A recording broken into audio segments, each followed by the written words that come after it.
Хүүхдүүдээ цахим орчинд айж ичмэр эсвэл эвгүй байдалд ороод хинт хандхаа мэдгүй байна уу? Хэрэг тийм бол чамд туслах бүх зөвлөмж мэдээлэл www.ekids.cg-ийн сайтад бий.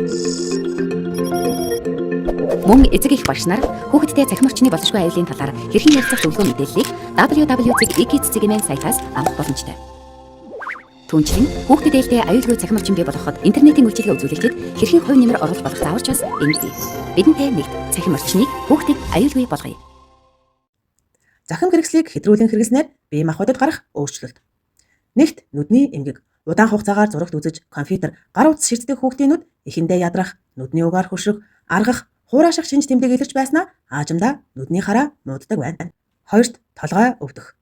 Судалгаагаар сүүлийн жилүүдэд хөдөлгөөний хомсдлоос үүдэлтэй толгой өвдөлт хүүхэд залуучуудын дунд ихсэж байна.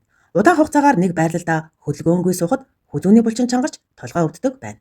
Дөрөвт нуруу бүхтийх. Буруу байрлалтай хөдөлгөөнгүй олон цагаар суусантай холбоотой нуруу бүхтийж морий болдог.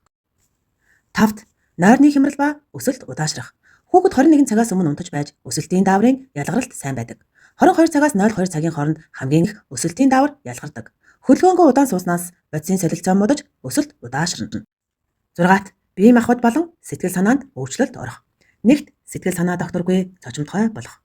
2-т хүний үг даахгүй болох. 3-т мартамхай болох. 4-т хичээл хийхээс дургүй зах. 5-т цочор ууртай болох. 6-т ганцаардмал болох. Гэх мэт маш олон зан дөрхөнд өөрчлөлт ордог байна. Захим орчинд анхаарах зүйлс.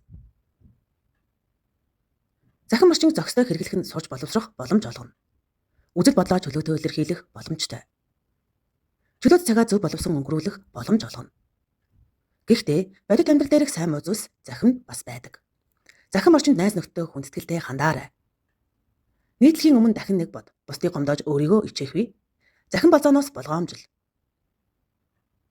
Захим найзуудтай ямар нэгэн веб хуудас хувийн мэдээлэл битгий хуваалцаарай. Үл таних захим найзаас болгоомжил, уулзахаас зайлсхий.